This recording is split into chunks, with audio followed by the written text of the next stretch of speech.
So my name is Michael Jones. I'm the CEO and founder of Thrive Farmers. So Thrive was founded in 2011, and I think we started in about 2014 on EOS and used that up until last year. And EOS was better than nothing because having an operating system to run the business and to orchestrate communications, I think, is a necessity. And so it gave us a rhythm as a management team to communicate with the company and to monitor things. But I'd known Benj for a long time. And when he started System and Soul, I knew there had to be a reason. And so as I talked to him more about sort of the differences in System and Soul and EOS, I made the decision last year to move our company over. And what I can say is that in just a year, probably coming up on a year of using System and Soul, the effectiveness of the communication between our leadership team, the unity between our team members, and I'd say the warmth of our cultural connection to our mission and to our business metrics are all much more cohesive. There just seems to be something that was missing before. The mechanics were there, but there's a different layer of connection, unity, and communication that we've experienced using System and Soul versus all the years prior. Yeah, I think there are a few things. Mhm. We also never used a facilitator before. We self-administered EOS. And so one of our leadership team members was responsible for leading the meetings as well as participating. And I think that having Benj come in and lead the discussion as an outsider and allowing all of our leadership members to fully participate was certainly an element to the change. So I think there's a combination of System and Soul as a tool, but then also Benj as a facilitator that creates an entirely different dynamic. And I think, we've actually gone through some tough moments as a team and worked through some issues and maybe having some breakthroughs on that front too. So I'd say there's probably a lot of elements, but I absolutely think that whatever it is, if it's the tangibles or the intangibles of System and Soul, it has allowed us to make progress as a team.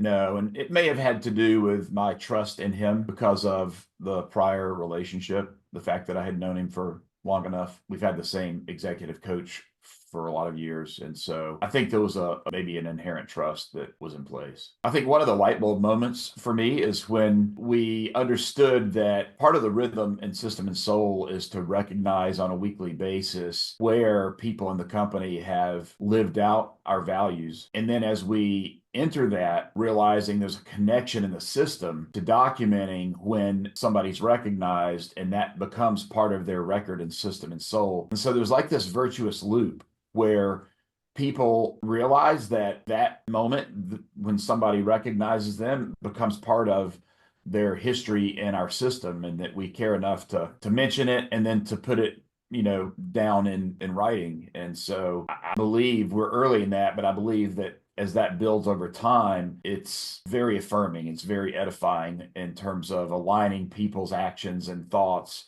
with the values that are important to the company. Yeah, I think that's probably one of the biggest strengths of System and Soul is that through the tools and even the exercises that Benj has taken us through on a quarterly basis, he's been able to bring out a lot of details around maybe my vision that had never made it onto paper before, and had us thinking and talking through it as a team. And so for the first time, I feel like things that I care about that might have been tucked away and more long-term thinking have now been aired and at least are known by the team and even discussed by the team, even if at just a cursory level so far. And so it takes a little bit of the surprise and the independence out of it. And of course, over time, that'll get, shaped and morphed as we go, as any vision does. But I think that being able to do that tied to core values in the company bring this. I think it's the soul part, right? The system was kind of there before. In many ways, maybe we were checking boxes and just going through the motions. But once the soul part comes alive, it actually makes you care more about the system itself. And so I'd say both of those things really feed off of each other. Not yet, because I'm still going back to the EOS language, and I'm not sure what language System and Soul applies to this, or even if System and Soul even puts forth the same principle, integrator and operator, or visionary, so visionary and operator. Right now, I'm sitting in both chairs, visionary and operator. That is not my long-term goal. I want to sit only in the visionary chair, but for the moment, this is where I am. So I think, however, maybe the rest of the team is seeing the value of having somebody in that operator chair more so than maybe in the past. So I turned 55 a couple of weeks ago. So I'm really needing to look forward to splitting some of those responsibilities and trying to focus better on what I'm gifted at, what I get energy from, what I really want to be spending my time on versus things that maybe I'm not the best one to do. I think as a business leader and owner, you're always struggling with where to place bets as it relates to money and time. But I would say that this would have to rank up there at the top of the list with the best thing you can do for your business. And in terms of ROI and value, it's a really small investment, depending on the size of the business. I mean, obviously, if you're running a small home-based business or something that's not generating much revenue, that's a different story. But if you've got a decent sized business, this is something that I think you have to be successful long-term and to have any attempts at growth.